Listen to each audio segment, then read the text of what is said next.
Well, that was odd. I'm here. Hello, everyone. Hello. Have I not spoken in an hour? Possibly. But you have me. I'm here, and it's Railnatter. Happy New Year! Look, it's happy. It's 2020 bloody 6. Crikey. And we are here to talk about a rail crash.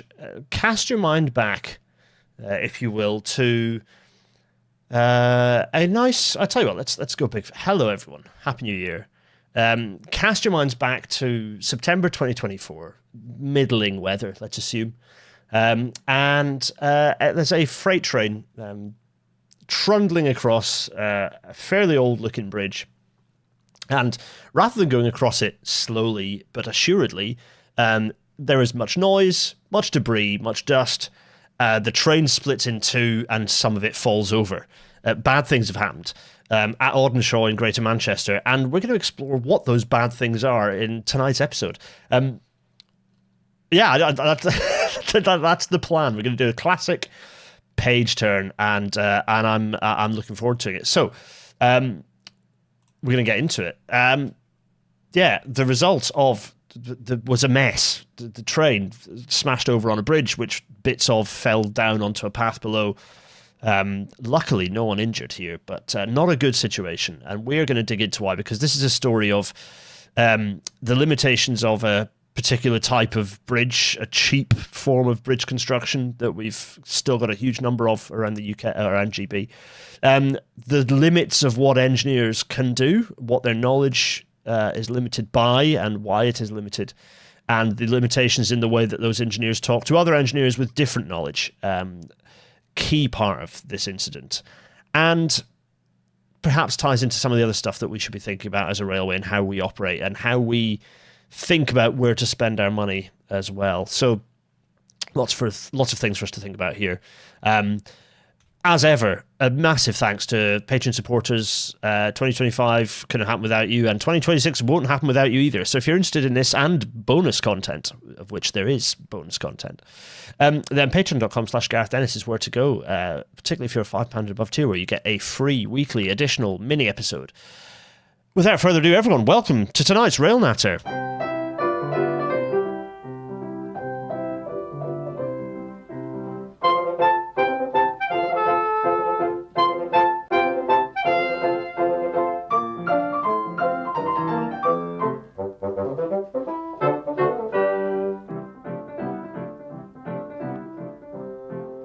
And as the Intercity 225 fades away, we're going to get straight to it. The RAIB report is here, and we're going to go through the RAIB report. Very briefly, I hope you all enjoyed the bonus bits and pieces, or the extra bits and pieces floating around over Christmas, and you enjoyed the New Year Eve special. I had fun making it. I also got very wet, but that's fine. Anyway, RAIB report, the Audenshaw derailment. This came out in December 2025, which is why we're picking it up now, because it's hot off the press, and there's a lot that I want to pick through.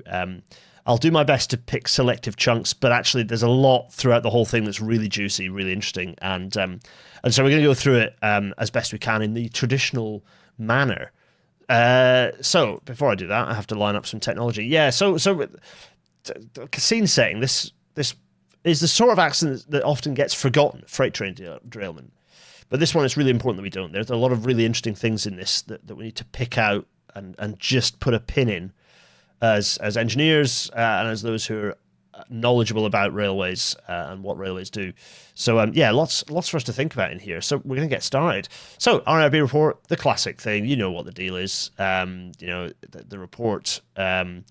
Report 10 of the list that they've done through 2025 came out in December. The usual deal. There's a preface which we can, gloss over.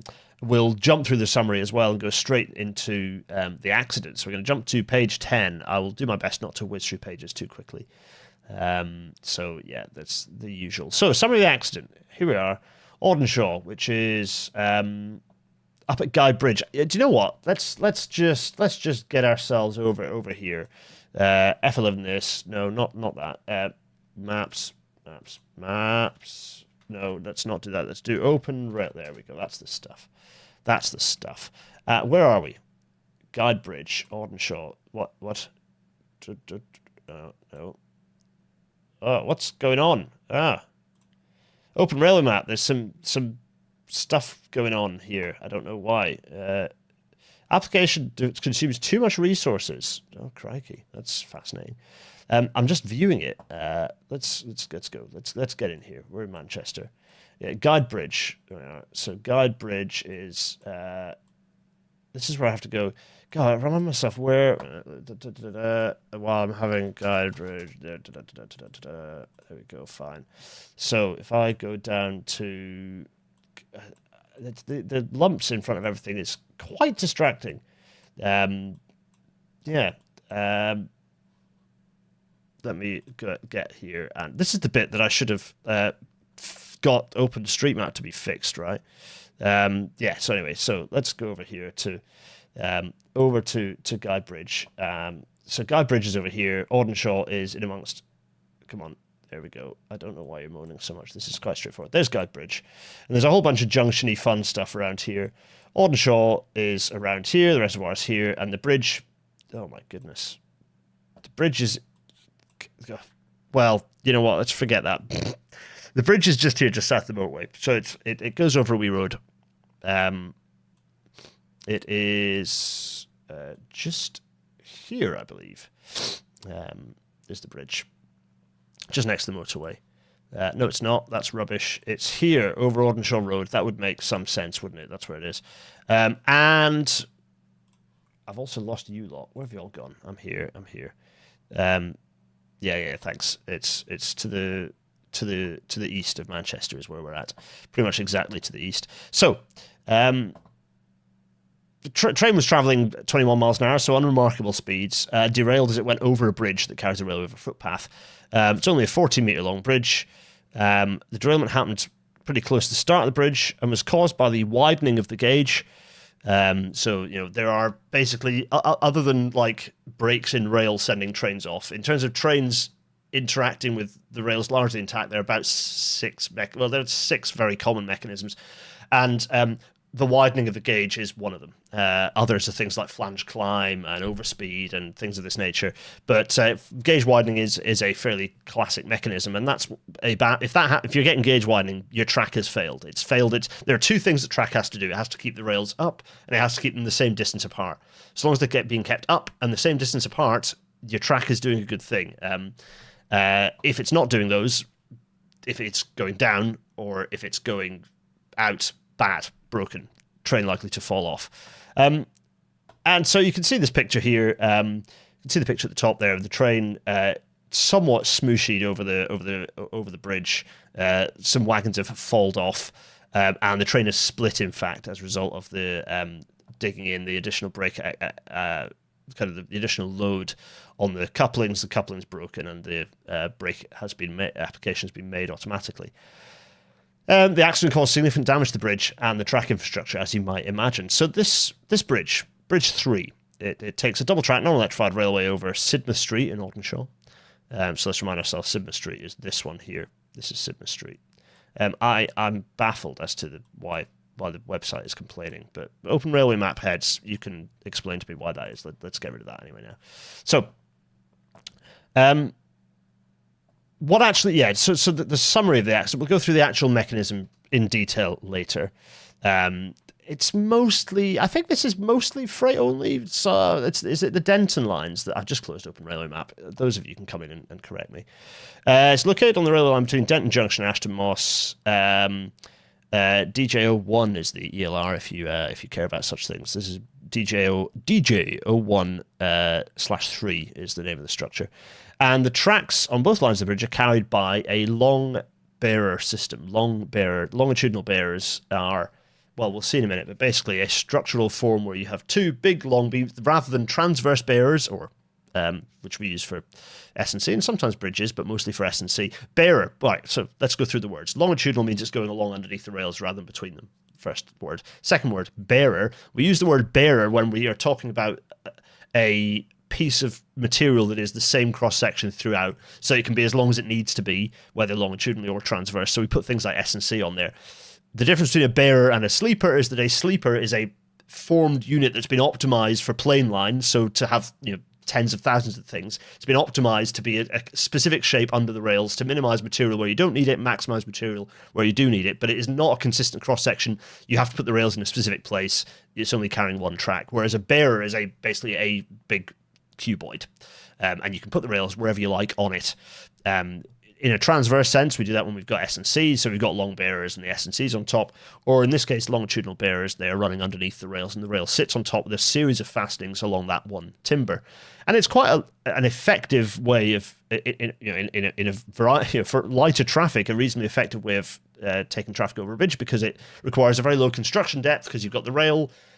You've got a base plate, which is usually pretty thin for these types of decks. You've then got a long timber that might be a few hundred mil in depth. You'll have some packing plates and bitumen soaked in around it so that it maintains its alignment. And then you'll have not very much under that. You'll have a deck plate, which might be that thick, and then that's it. So in terms of construction depth, you don't have to worry about ballast depth particularly. It provides you quite a shallow kind of construction depth from top of rail to base of bridge to where you might hit stuff going underneath. So it's quite good for areas where you've got low clearance and you don't want to put in a nice thick proper ballasted deck. But they're lightweight and essentially not really fit for purpose from... that's an overstatement. They're kind of fine when well maintained, but they are a high maintenance and quite complicated type of bridge construction. They're designed for an era where you had much more frequent manual maintenance and non-standard maintenance, whereas they don't make a comfortable match with the railway that's highly automated in the way that we maintain and look after it. So there's a picture of the bridge. There it is. Looks fairly innocuous. You can see the X Sidmouth Street there, kind of terminates just next to it. There's a footpath. It's not hugely exciting. The train was travelling on the Down Crowthorne line, heading towards Ashton Moss North Junction. The line over the bridge has a maximum permitted speed of 30, which will become relevant later.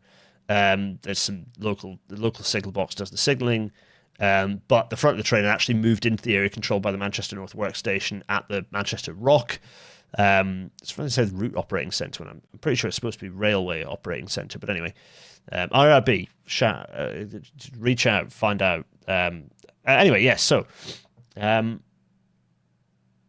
I don't need to give a flash trigger warning when flicking through docs when it's a shared split screen. Thanks, Raphael. That's very useful.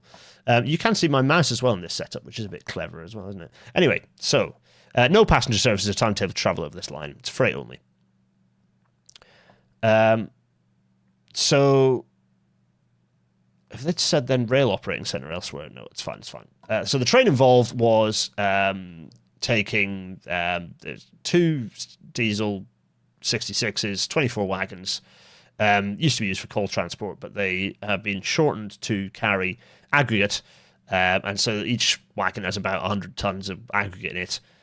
So you had about a 2,500 ton, 2,400 ton, 400 metre long train in this situation. That's not a train you want to mess around with if you're in the UK. For those in mainland Europe, but particularly in North America, yes, this is a toy train. Don't worry about it. We do our best. So, Bridge 3.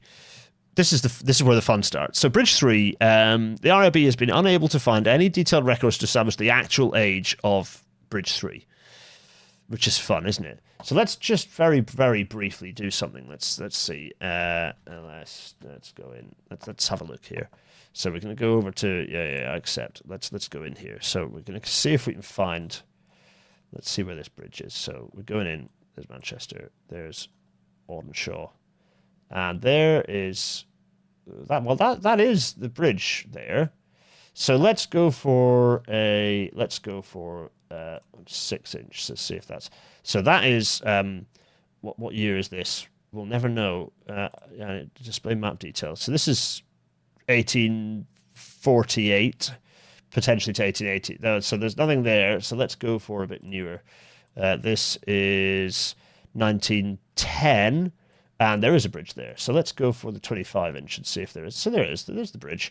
This one's gone, and this one is still here. Guidebridge Junction line, that's the one. And yeah, so it is decided that there. So it's definitely it's old. It's old. Okay, so fine. We'll crack on. You couldn't see any. Oh yeah, you could sort of half see that, couldn't you? Wait a minute, let me just see what that actually looked like on screen. Oh yeah, that's fine. That kind of covers it. Anyway, right. So, The original bridge is suggested it was built in 1885. It's believed the existing bridge, a replacement for the original, was constructed around the start of the 20th century. Okay, fine. Bridge 3 is constructed using a wrought iron riveted plate girder structure and a metal deck. The bridge carries 2 tracks on a single deck with 2 outer main girders connected by 13 cross girders, which we'll show in a second. The bridge deck is approximately 19 metres long and sits about 4 metres above Sidmouth Street. Fine. There's a curve about 450 meters over the radius. So here's a nice zoom, shot, kind of graphic of. By the way, you can get the PDF and zoom in yourselves if you want to see the detail of this. But you can see kind of what the bridge deck looks like. You've got rail bearers and cross girders. So you've got the cross girders between the main. So right, sorry, let's start that again. This bridge structure.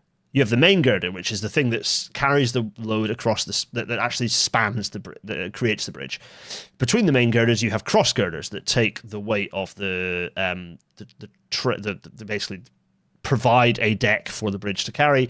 You've then got what are called rail bearers that are sat underneath the position of the rails to transfer load between those cross girders and provide you your crisscross structure that gives you your deck. And then the deck plates go on top. The deck plates with a series of these metal cleats to sit the long timbers into. What I should have done is pull some of these pictures out in zoomy mode. But basically, you've got. I tell you what. Let's do. Let's see if I can do. No. Let's go half face. What I can do is let's get pointer options in color white. So you have. You've got your 2 main girders. That are the 2 sort of these 2 main girders. Fine. You've between your kind of 2 abutments here and here, you've then got the cross girders that go along here that provide you that kind of give you a thing to sit track on. You've then got the rail bearers that go at the bottom, wrought iron, and then onto the top of this you put a bunch of deck plates. Happy days, and that gives you your bridge. Marvelous, isn't that tremendous? So that's your that's how that works. So. The long bearer system at the time, the track was either side of the bridge is ballasted with CWR, continuous welded rails, flat bomb approaching with steel sleepers, so steelies, boo. And then there's a transition from the steel sleepers with 15 wooden sleepers on ballast, providing a transition, a kind of a stiffness and a kind of basically a transition of structural form from the steel sleepers on ballast through timber sleepers onto the longitudinal bearers. I have to say the validity of doing that is not mixed on here because they're both probably about as squidgy as each other, so you don't really need the 15 sleepers to transition there. But anyway, whatever. You'd have to have a minimum of 4, and I'd have to have a look at the full design to understand whether that's stupid or whether it's fine, whatever. But that's what the situation was there. Main components of the long bearer system. I should say, by the way, I've designed these, so I know long bearer systems pretty well. And let me just say, they're complicated. They're complicated in lots of ways you don't expect because they look simple and they're the opposite of simple. They are really quite complicated to maintain. To install, they require a lot of specialized knowledge that you wouldn't pick up. That the only way you pick it up is by doing long timber bridges a lot. There's a lot of stuff. My first mainline design was on long timber bridges. I should have got a picture of me stood on King Edward Bridge doing it. But it was a steep learning curve, let's put it that way, for a geometry design that was essentially one sharp curve with a straight track along the bridge. So yeah, they are complicated. So so that's kind of the structure. These are the rails sit on base plates, in this case Pan M6, which is a very standard base plate for this sort of construction, with 401A. So that behind me, you can see that is a PR 401A. The golden pandrel clip there is a PR 401A rail clip, and some PR 402As, which are the right-handed version, I would guess. And the base plates are attached to the bearers using LSA chair screws. So lots of people will be familiar with AS chair screws. There's a diagram later, which are about this long, and they have a quad twist at the top, and then just a screw that goes down in with a smooth shank for the base plate that goes into a timber bearer or timber sleeper or a long bearer. AS has a certain length. The LSA is a long shank version. The shank is extended by a certain distance to give you additional pull-out strength which is required for long timbers because of the way that those bridges behave. So there we are, 205 millimeters long. They have a plain shank of 57 millimeters, and then the threaded part of the continues onwards. The markings on the heads of the screws indicate they're manufactured in 2021, were the normal grade of steel. Between the base plates and the bearers over the full length of the long bearer system were varying thicknesses of steel packing pieces. So underneath those long bearers, when you put them onto the steel deck, you don't put them directly onto the deck, because if you did that, the deck is all higgledy-piggledy, and so your long bearers would wibble about. No, what you use is steel packing plates. So you put the steel packing plates in to basically shim the long timbers, so you get your line and level. The way that you will install this is usually you would set out sometimes just with a string line, the position of the rail, and you will then set all of the assets underneath. So you'll set the rails, then the base plates, and everything underneath to match, and then pack to match the line and level that you've surveyed. So the survey position of the rails, you can do it by taking a rail shoe and continuously surveying as well. But to be honest, a string line is, depending on the radius of the curvature, a string line is a perfectly acceptable way to achieve that accuracy. Key thing to do to set those base plates correctly is make sure that you hit the gauge face of the rail to set it correctly to the outer thing, because the last thing you want to do is set it all up nicely. The first train comes through and those rails slip out, so the field side toe hits the outside of the base plate, and you immediately lose gauge right the way through the whole thing. So the little things on that, they're finicky. You have to be very careful to install them. Tom S is asking a very reasonable question, which is there a specific use case for such designs if they're so complicated? Yeah, it's there already, and we have no way of replacing it other than like for like is the reason we still have long timber bridges. The cost of replacing a King Edward Bridge, for example, in Newcastle, the cost of turning that into not a long timber bridge would be hundreds of millions of pounds and an almost total replacement of the deck of that structure, with all the challenges with listing it, etc. Structure like this, however, just pure cost.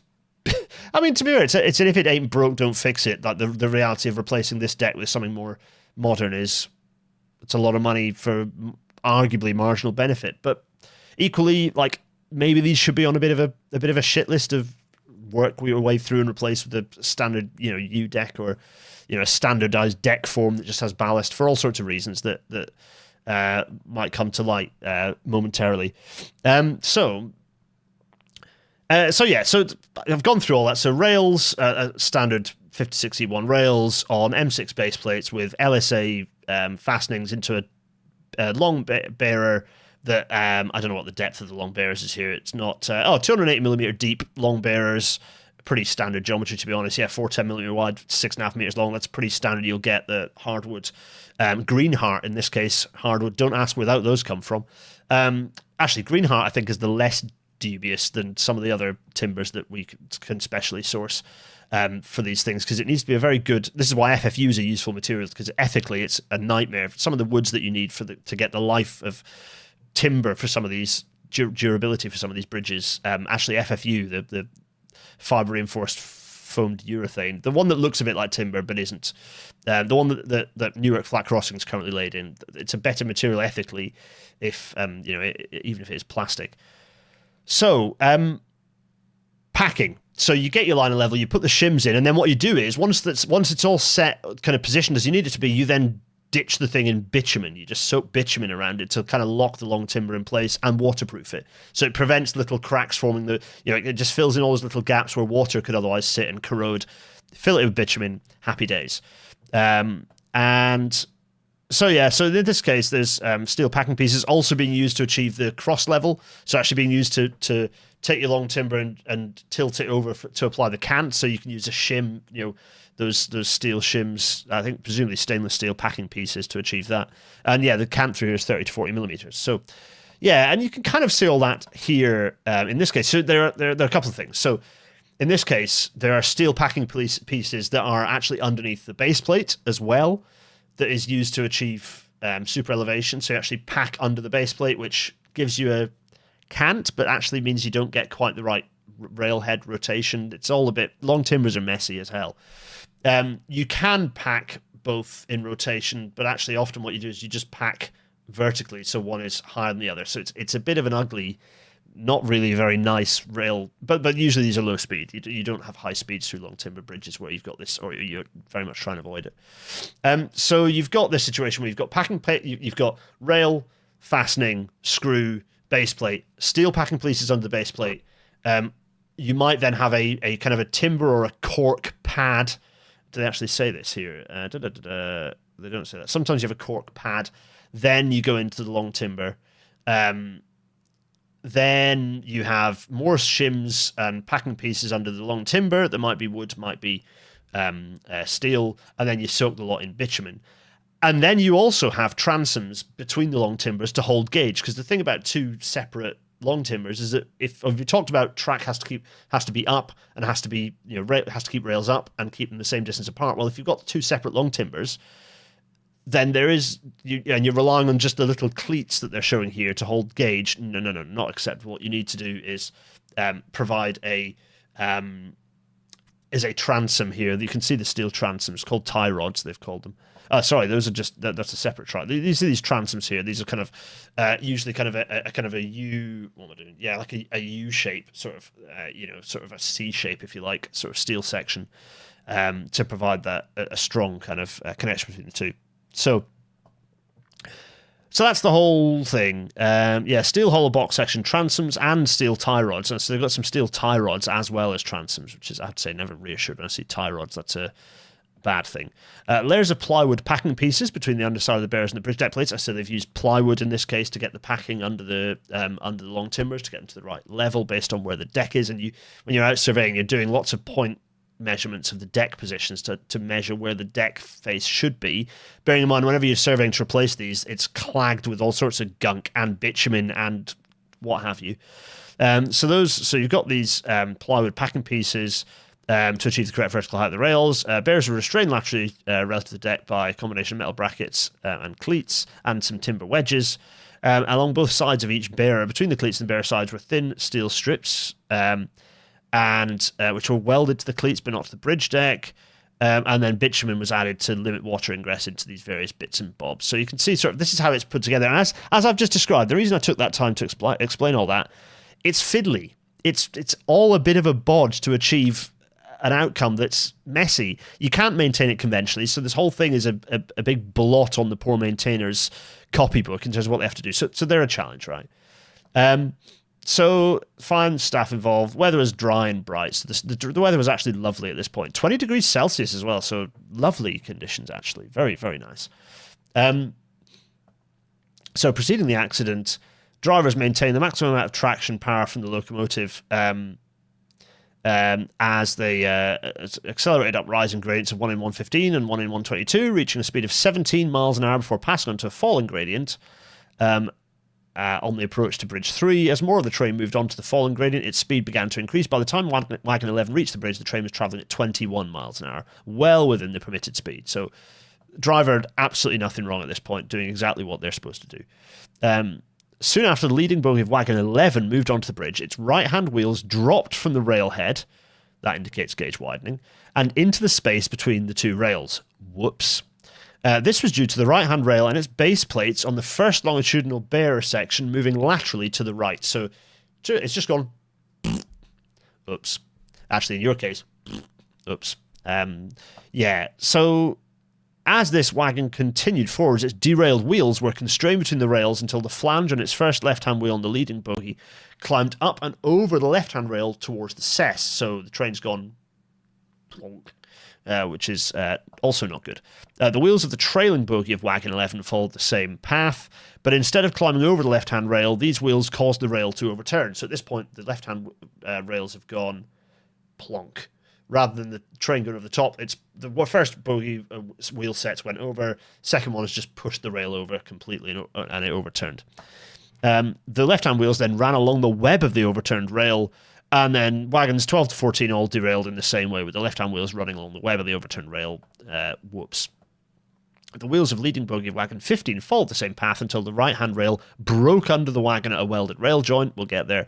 And the unrestrained wheels of the rear bogie of wagon 15 derailed to the right. So a mess happened. And here is an image showing the mess as it happened. This is the direction of travel, and you can see The orange arrow here is the point of derailment, and the location of the welded rail that broke is here in green, and the mess, you can see the mess of the poor long timbers as they've been splattered horribly.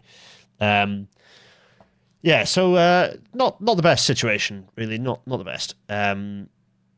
So, and you can see the wheels sat in this overturned rail here that's overturned a long way along. All the wheels of the following wagons also derailed to the right as they moved onto the bridge and reached the broken rail. They too ran over the bridge deck and onto the ballast beyond the bridge. Each of these dug further into ballast. The increasing load along the train led to the coupling between wagons 10 and 11 breaking, pop, and then the train's brake pipe broke, and then the brakes were automatically applied. So, happy days. Everything kind of did what it, after the point of derailment, everything did what it's supposed to do.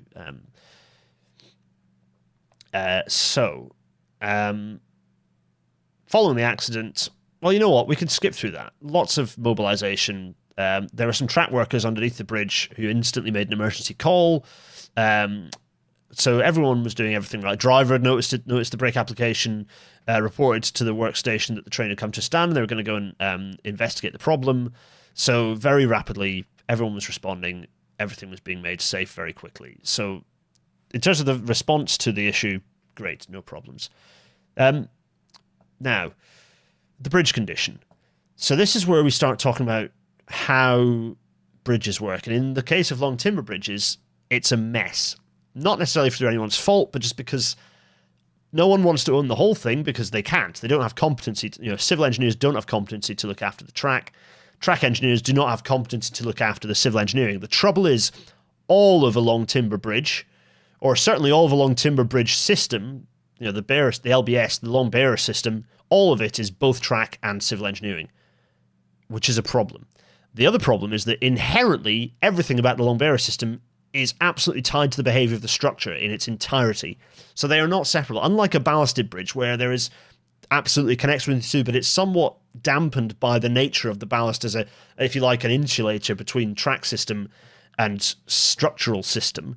With the long bearer system, that they are completely interlinked. So the behavior, say, I don't know, a weak bridge that's shaking and rattling because structurally it's not doing too well, that has a direct impact on the behavior of the track, base plates, screws, rails.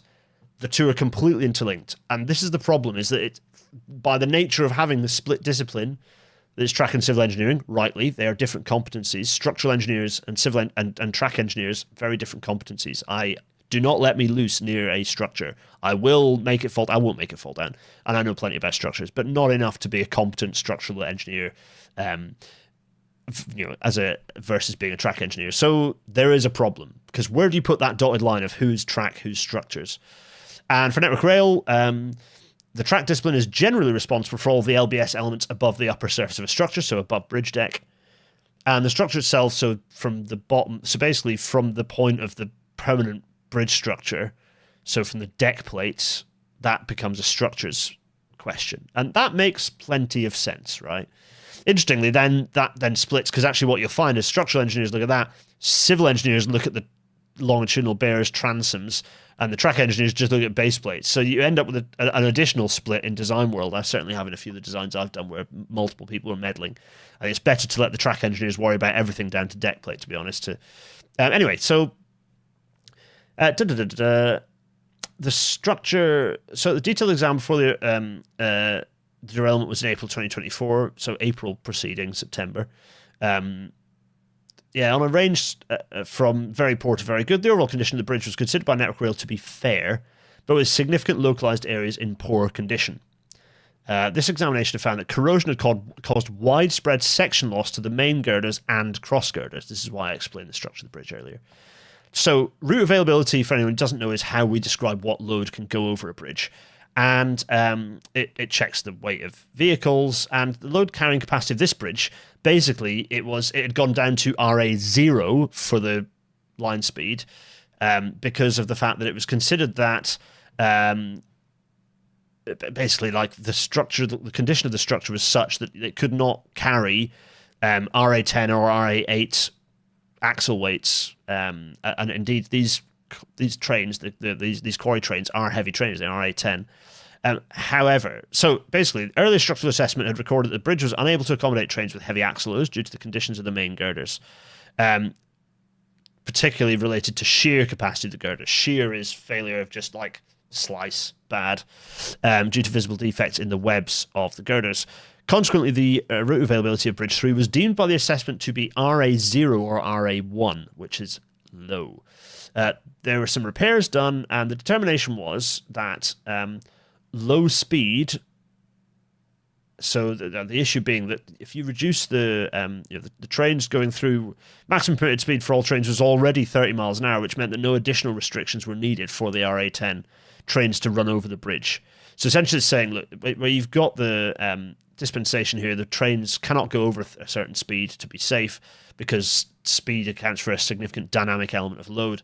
So going low speed meant that what is an RA10 train essentially could go over the RA0, RA1 bridge. Okay. 2015, there are some repairs done. And some of the... So there's some repairs... let's read this whole paragraph actually because it's important. An early structural examination recorded the north abutment also had defects. These are fractures, open joints, and bulging wing walls. Oh dear. See also the last episode. These north abutment fractures were also repaired in 2015. By 2019, Network Rail had taken the view that the main issues affecting the bridge, such as the identified weaknesses in the main girders, had been mitigated through the work carried out in 2015. The girders have been repaired, including overplating the holes in the girder webs to strengthen them. So that's what work had been done. Plans to replace the bridge were then deferred to 2027-2028. Some of the structures examination reports identified evidence of vertical movement, referred to as pumping, over the north abutment. So that's the bridge going as trains go over it. A dynamic effect that doesn't necessarily need to be a problem unless you have a non-resilient track system over the top. So, yeah, this has been going on for 8 years. In 2023, Network Rail carried out work to fit shims under the main girders at this end of the bridge, but this had not stopped the movement. It's possible that the removal of the redundant abutment next to the remaining north abutment and settlement of the remaining structure would weaken the bridge supports and allowed the adjacent main girder to move vertically under load. This had been removed. Actually, you know what? Let's very quickly get this up and get this up and not dox my family members. Go in here and have a look at the... Yeah, so there's an X support, an X abutment kind of assumed kind of here-ish that might have impacted on... A removal of this that might have impacted on the settlement of this girder. Okay, fine, fair enough. Understandable. Everyone following, by the way. Yeah, this one, yeah, it's like you need a dedicated central team to look after long way beam structures. Way beam's another word for long bearers-ish. There's possibly a difference between those two terms, but I've often used them interchangeably. Someone correct me. So, what about the long bearer systems? On examinations here, there's lots of upper portions of broken screws, displaced base plates, steel packing pieces found on or near the bearers, missing and rotten timber wedges. The plywood packing had slipped and the steel edge strip was bowed. Vertical restraint rod at the far end of the first was found broken. Not great condition of this structure from a track perspective. The thickness of the steel packing pieces under some of the bases were in excess of the 30mm prescribed by Network Rail standards. Yes, there's a limit on how much packing you can use before you use you have to basically come up with an alternative solution or a deeper long bearer, or they're different ways. You can't have too much packing under a base plate. It ceases to be. You start getting an overturning moment that is, yeah. You change the way that base plate and the track overall behaves. And evidence of ballast migration from the downline onto the bridge deck as well. Once off-site, RAIB disassembled and examined the recovered first section of long bearer where the derailment had started. God, the YouTube video is miles behind. So it's just distracting amounts of stuff going on over there as I'm faffing about. So yeah, focus of this work was from the... anyway, right. Let's see. So here are a bunch of screws. And you can see they are all... So why? Now have a think about this. If you have a bridge that is bouncing up and down, the screws between the rail, which is continuing across the bridge, long welded rail across the bridge, the base plates, and the deck are moving separately from each other. And that means that the screws are the point that's putting all the work in to make sure that that whole thing stays together. And indeed, if it's moving vertically, that there's going to be eccentricity, which means there's lateral twist, all sorts. The result being lots of broken screws. Now, let me see. There's an important thing I need to read momentarily. Let me just see. Yeah. Lots of fatigue, like life. Fine. So there's detail on here to look through. We're going to skip through this because it's not hugely pertinent. You can see previous screw holes from screws being pulled in and out. So lots of challenges with the X-ray image showing the presence of lower portions of broken screws within the bearer. Yikes. There is some nice sliced bits of bearer. Look at that lovely bit of bearer. Ah, yes, lots of screw holes, and indeed just snapped off screws in the long bearer. Okay, this should be an alarm bell of something is. What's the mechanism to cause this? If you're just shoving in screw after screw after screw, you need to be going, why is that? What's the mechanism that is leading to this? Lots of people do. This is most of the time that's what happens in network rail, but occasionally, often through overwork, who knows? Network rail will be understanding, I dare say network rail have already done the work to understand why this slipped through the cracks, as it were. But the situation is, it didn't happen here. There wasn't that problem solving. There wasn't that diagnostic approach to understand what's going on and why, and let's get to the root cause and resolve that. Funnily enough, when people are hugely overworked, they don't have time to think about that sort of thing. They're desperately just trying to keep the railway open. Now, so lots of previous occurrences of fatigued screws before those at the time of the derailment. So this has been happening over and over again with screw failures. Drilled holes were very close to one another, sometimes breaking into each other. There is absolutely a minimum distance between holes that should be maintained because wood is fibrous and it behaves a certain way. Current Google Street View caught them rebuilding the bridge. That's fun. Am I being distracted? Yeah, I absolutely am. Yes, that's correct. Yeah, let's go down to Street View. Oh yeah, they are putting some work in. This is 2025. Yeah, so this is them doing some serious work on the bridge. Yeah, and you'll see. Well, we'll get to that. You see what they need to do to the bridge to stop it falling down, which is completely support it with scaffolding and close the footpath. So sorry, Thornley Rise, you're off the case. And there's the old abutment's still kind of there. There it is. This one had been demolished and turned into. So that yeah, who knows? Anyway, right. I digress.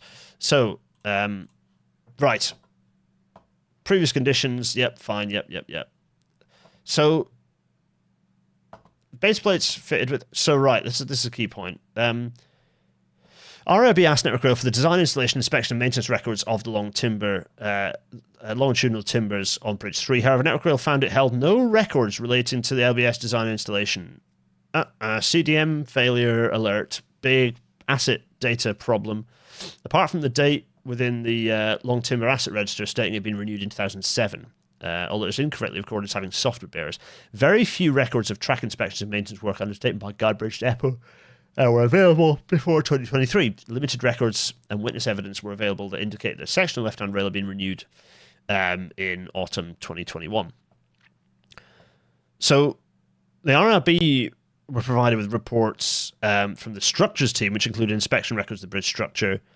Although the long timbers were the responsibility of the track team, some observations were noted with regards to track condition. These included photographs of the bridge deck and hence the long bearers.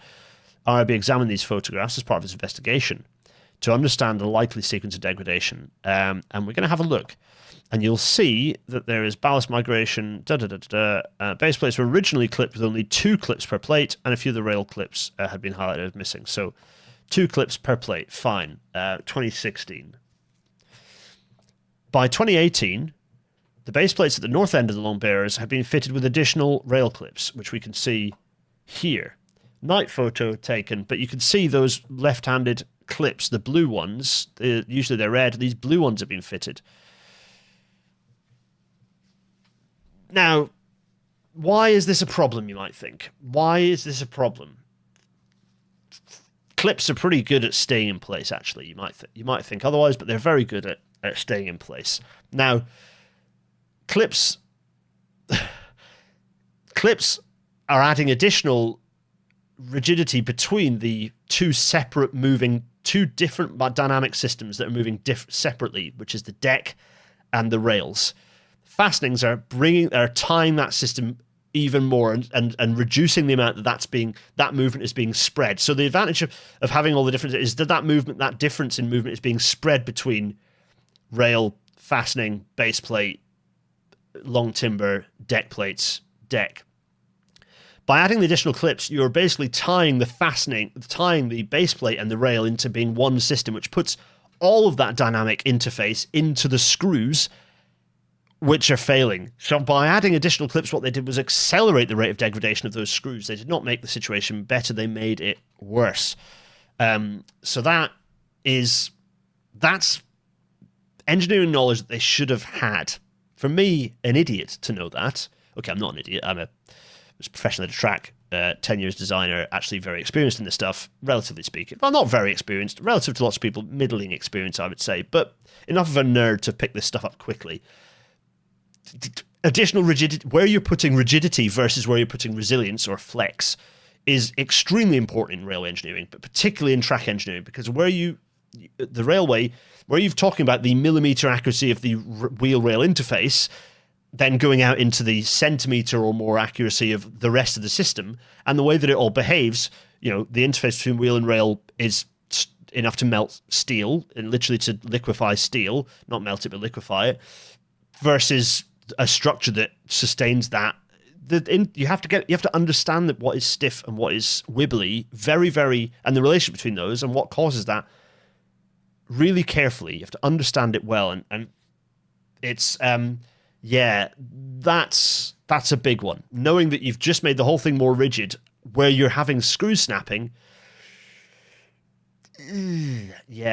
that's not good. That is a structures problem that you've imported into the track system by doing that. So the Pan M6, by the way, it has the pictures that you can see here. It has 1, 2, 3, 4 positions for clips, and normally you would just do alternating either side. You just put the clips in normally, but based on where you pan pull them traditionally, or with these, you just traditionally pan pull them. But you can put 4 in if you want to, and sometimes we do that. Sometimes there is a use case, a necessary use case for putting in other clips, or maybe use all alternate-handed clips for whatever reason. There might be some reason why you need to have alternate-handed clips throughout. And you can see lots of missing clips. So that's what that's doing, is where you've got missing clips, and by the way, screws that have just gone there. What that means is you're now putting even more load into the base plates with screws that are, so you're loading up. So with base plates lifting, those screws no longer being loaded, you're putting even more load into the remaining screws. So this is a how quickly can we snap a bunch of LSA chair screws kind of exercise here. So there's also the fact that you've got packing pieces providing the connection. You're then also meaning that not only is the chair screw having to sustain the loads between the differential loads between rail and structure, but also because of the packing coming loose, it's also holding the long timbers up, and the long timbers are moving loosely separately. So you've actually introduced additional degrees of movement into this system. If you're thinking about free body modeling this, you've suddenly got lots of different free body elements here, with the interface being the screw is the thing that's holding it all together. So let's have a look to this. Two of the lower screw portions are removed from the section bear at this location suggests this gets more painful. That they were also using the shorter AS screw types, not LSAs. Although their age cannot be determined, comparison of the screw's surface appearances indicates that these screws were possibly present before those which had broken by December 2020. There are no records from Guardbridge Depot regarding any maintenance work undertaken around that time. What are those doing in there? Because that not only is all that load going through the screws, but you've now reduced the shank length, meaning all that load's going to an even shorter space. Actually, in that case, I wonder what the extent to which a shorter thing is better, because actually you're stiffening it up, and in this case, the movement, actually, you might have improve performance. Anyway, going structural, it's not great. So yeah, John Hewlett points out a very valid point, which is, in this case, it might be about balancing the risk. Is that shearing screws will derail a train eventually, but missing clips will result in an overturned rail and a very bad situation. So you're right, there is a balance of risk here, and it might be that this was an informed choice made on, if you like, our track will stay up, but the long bear will get, might be a problem, or this will hold it temporarily, but yeah, not ideal. To answer Andy's question, Andy 24242, we have inspection trays that go through with cameras that pick up missing clips. So and missing clips is something that's reasonably good at. I wonder that there are other. Yeah, I'm interested to go through here and see if that's something that is commented on. Actually, another observation made during the structures exam related to the deflection in the steel strip on the cess bearer. RAIB found there was no cleat fixed to the bridge deck at the mid-span of the bowed strip. Nor were there any signs there ever had been one.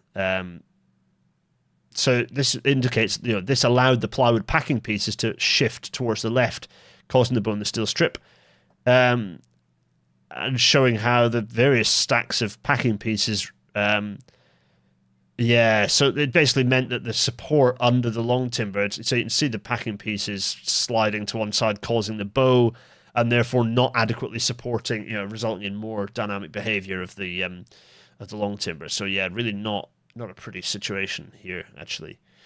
You can see cleats. I mean, we could go through this, like cleats without physical support. Yeah, doubling up of rail clips had been done in 2022 over the whole length of the structure, suggesting that clip loosening and loss was becoming a wider issue. So this was clearly elevating. People were really aware of the clip loss was becoming a problem. So let's see. Paper documents included a supervisor's visual inspection report conducted in 2023. It recorded that screws have again sheared off on long timber bridge and steel packs have come out giving 15 millimeters of voiding. It further stated this had been replaced during the inspection. So, okay. So yeah, that's standard format, recording of a defect. Reports state that temporary gauge tie bars have been installed as a backup, although the record of gauge tie bars, which is a requirement of the standards, was found to be incomplete. A note had been added to the report which stated remove tie bars. Yeah, it's just, the depth on here. Yeah, and I think you start getting the picture of the challenge here. Images captured by the plane line pattern recognition train, which is the train I was referring to, recorded the presence of missing rail clips, so it did automatically point this out, and it alerted the local depot to this problem. So it had been picked up by those cameras. It had been picked up. So this also, inspecting those images, which are all stored, and which there are like 20 terabytes a day of PLPR data collected per train. So that's indicating that this probably the screw had been broken in August when it had gone through. So yeah, images picking up problems. A raised screw, likely from the packing pieces shifting and kind of pushing, creating a wedge and pushing the screw upwards a bit, indicating that it had probably already broken. So we did some vampire modeling, or RAIB did, to understand what was going on. They're looking at traffic and the fact there's been a change in traffic. I won't dwell on this bit, but it's pertinent to the fact that there are 60 loaded freight trains running over the bridge each week in the period leading up to the derailment, which is quite a high tonnage. So the annual tonnage value went from less than 1 to 11.6. That changing the track category from track category 5, which is basically pathetic, don't care, looks like what it does in those pictures, to track cat 3, which is this should be quite good track, by the way. So that's quite a substantial increase. It's only the low speed that means that it isn't increasing to cat 2 or even cat 1. 12 million tons a year is a sizable tonnage. That is a sizable tonnage annually. So that is an issue. So the analysis. What was the immediate cause? The track failed. The rails did this. We know that was the immediate cause. What's more interesting is the causal factors. The long bearers at Bridge 3 were unable to withstand the repeated loading from trains passing over it. The design, installation, maintenance of this long bearer system led to its screws being prone to fatigue failure. Here's a nice diagram showing the 205mm shank length of the LSAs and the 160mm shank length of the AS chair screws. Very nice. It brings back happy memories of doing lots and lots of this. The PLPR, by the way, works from machine learning. So all the clip out comes from a machine learning algorithm, a very pretty dated one nowadays, actually. But PLPR relies on machine learning, not AI, just machine learning. AI is a stupid pair of letters. Machine learning that can recognize common faults, and it is the perfect data set for machine learning because you have terabytes of data. And I don't know how long it's kept, actually. It's a very good question, Gareth. I'm not sure. Look, they're even referencing my bloody standard. Look, 2102, my baby. It's not mine, as in it's a standard which I looked at more than any other standard in my career. Talking about the fact that, basically, like, the condition of the and the behavior that has to be sustained by the track system.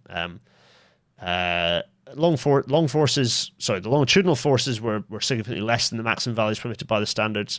The vertical forces were transferred directly from the rail through the base plates, rail pads, steel packing pieces into the bearer. They also had minimal, if any, contribution to fatigue loading of the screws, but they may help in reacting some of the lateral load applied to the base plate assembly through friction. Some kind of just analysis there we're doing. You know what? I'll jump over this.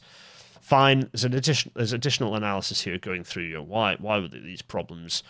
They're looking at the expected fatigue. We don't need to look at that.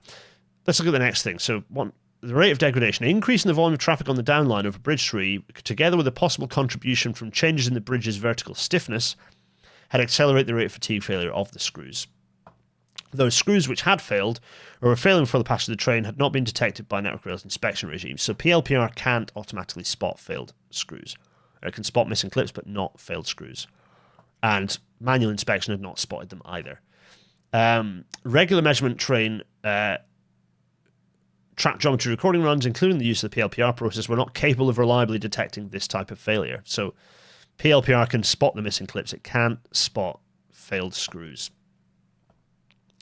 Here's the composite of the PLPR data showing all the stuff that PLPR did or did not pick up. These are RAIB annotations, the yellow stuff. Manual inspections of the long bearers had not identified the need to replace the screws, so manual inspection hadn't even spotted it either. Detour is asking me things. Gareth is also asking me things. Even if it is dated, does it still work? Very well. PLPR is a very, very good system. I really strongly defend it. It's a very, very good and impressive system. And we'll jump through. The significance of previous screw failures was not fully appreciated by those responsible for inspecting and maintaining the long timbers. This is where we get into competence boundaries. That whole system was not well understood by the structure or the track engineers. Neither of them had been sitting down having a working group of this is a problem structure, let's have meetings where we chat about what we think the mechanism is here. Because that shared learning might have resolved the problem. And this is where professional engineering institutions can help by facilitating learning about a previous problem. This is why I'm doing this episode. But actually that should be happening at the time as well. We need more. And the trouble is, facilitating those kind of meetings can only happen when you have enough staff doing the stuff. And if everyone's already utilized 120%, they don't have time to proactively think about this stuff. It's why our railways are inefficient, is because we don't give everyone a free day to think about all the stuff they could solve in the future. Perhaps that's counterintuitive. It's like the way to make everything more efficient and cost less would be to give everyone a day, an enforced mandatory day of not doing your day job, or not at least doing the day-to-day desperation, so that you can think about how to resolve some of those situations further ahead. Yes. Detour is saying a good, even if old, machine learning model will update itself based on accumulated data. The basic model can have updated parameters, especially when terabytes of data are regularly available. Yeah, I don't know. We'll do a PLPR episode. I don't know to what extent that model is refined and updated, actually. I suspect it was reached a point of confirmed accuracy and was kind of left in stasis. I might be wrong on that, but I believe that once it reached a level of stable reliability, it's kind of been left in situ. It'd be an interesting one to dig into, actually. Get the PLPR team on to talk about that. Network Rail did not have effective processes for managing long bearer assets. I can believe that. They are complicated, and I can understand that it just didn't cut it. So picking out specifically design assurance for long bearer assets, management of those assets from specification installation to inspection and maintenance, competence of the staff responsible for inspection and maintenance, and the interdisciplinary interfaces needed to jointly manage those assets and their supporting structures.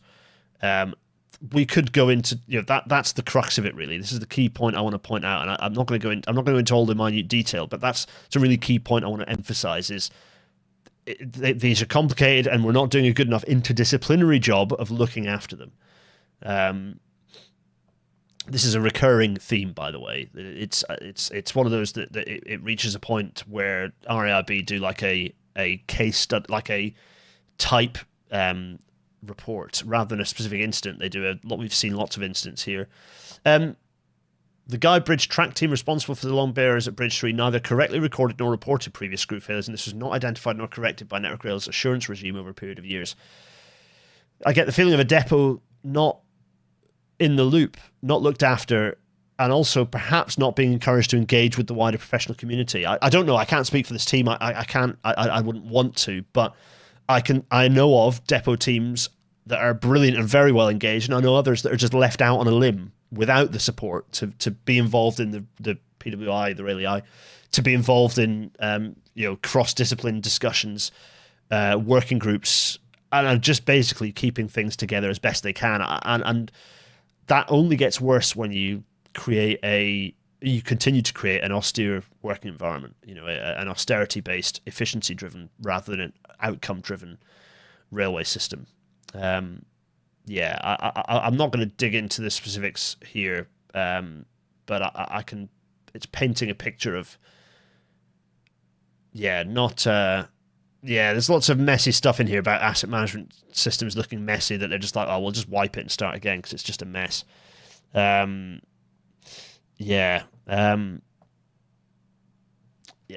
let's keep going. So previous occurrences of which there are plenty. We've got the causal factors, we've got the underlying factors. It's the conclusions. So the recommendations. Recommendation 1 is for Network Rail to should review its standards and processes that relate to the design of components used in long bearer systems so that such components are assured to withstand the proof and fatigue loading they'll be subjected to throughout their life. Network Rail, number 2, Network Rail should review its standards, procedures and guidance documents covering the management of long bearer systems. Network Rail, recommendation 3, Network Rail should review its competency management systems for those working on long bearer systems. Number 4, Network Rail should review its current process of using long bearer management plans as the most effective way of sharing information between disciplines. So again, it's interdisciplinary management here. Number 5, Network Rail should research the effects of condition of supporting structures on the behaviour of long bearer systems and track. Now, what could facilitate that sort of testing, I wonder? What could you swap out a long timber bridge in idealised conditions and run trains over it and see what happens? Interesting. Recommendation 6 is that Network Rail should review current procedures for the management of long bearer systems when changes in traffic occur. Number 7, Network Rail should review the accuracy and completeness of its asset register related to long bearer systems. And number 8, Network Rail should review the implementation and effectiveness of its assurance processes on long bearer systems. So, long bearers, they're a problem, and we're not doing a good enough job around them. So that be that. I didn't do as much in the way of like sketching that I wanted to. There is at the back of this. There's an bit of urgent safety advice saying, check your bloody long timber bridges, folks, with some pictures pointing out the problem. I'm going to go back, review kind of the big themes that I want to in a second. Before I do that, though, I just want to say there will be a bonus, possibly not tonight. You know what? I might do the bonus immediately after this, if I can, or I might delay it. I might give you a bonus one, like a bumper one later in the week. I haven't entirely decided, only because I'm recording an emergency Well There's Your Problem podcast in 25 minutes, and I thought I was recording it in an hour and 25 minutes because I'm very stupid. Or not an hour and 25 minutes. I thought I was recording it at 10, not at 9, essentially. let me very briefly check if that is still the case for you all. In fact, I have the technology to do that.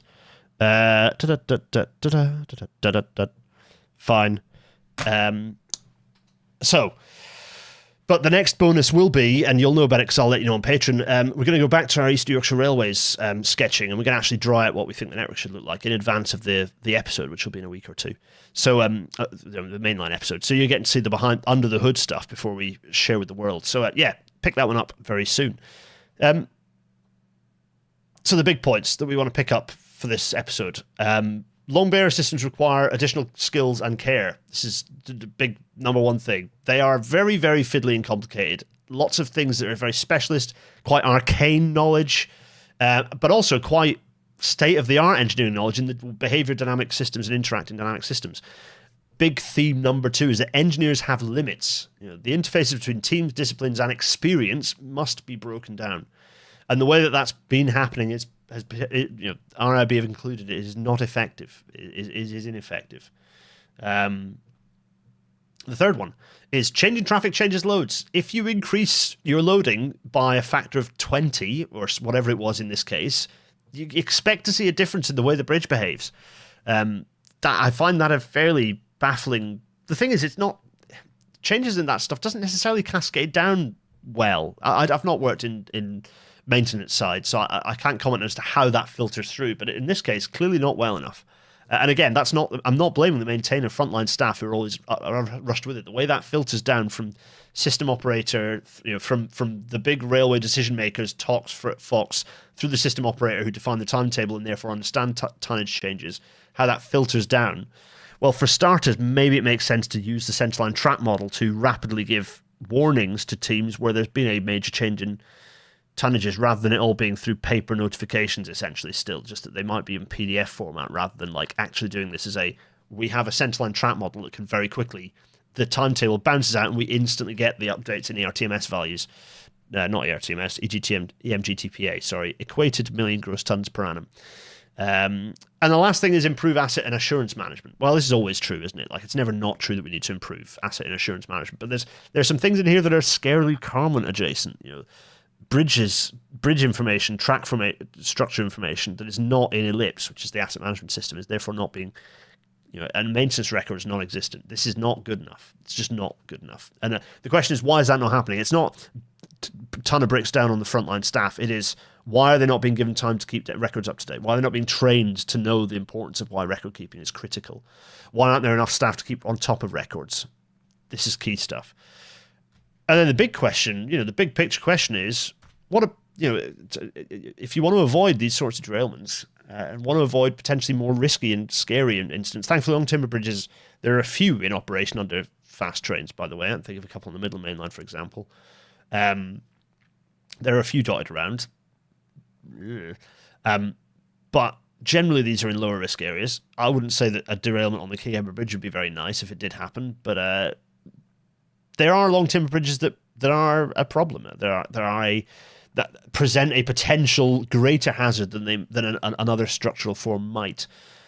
And like so many things in our railway, this is not Victorian railway stuff. This is decidedly not this is a bridge that's had lots of interventions since, holes patched up and so on and so on. Maybe we should be looking at earlier than 2028 for the renewal of this structure to a more standardised ballasted deck. You could definitely fit a ballasted deck in here without a problem. You've got 4 meters of clearance. You don't need that much. Anyway, and even if you did, you could probably fit that bridge in its appropriate form without too many headaches anyway. So do we need to get rid of long timber bridges? Do we mean to accelerate the removal of long timber bridges rather than just keep it as it is? Do we need to be innovating around a cost-effective replacement for long timber bridges? Whether that's a sort of a hybrid where you replace the long timber with a different type of structure that essentially retains the broad layout, or whether you are coming up with cost-effective solutions for the rapid replacement of these sorts of structures entirely. I don't want to add to the pile of things we need to fix, but there are a few.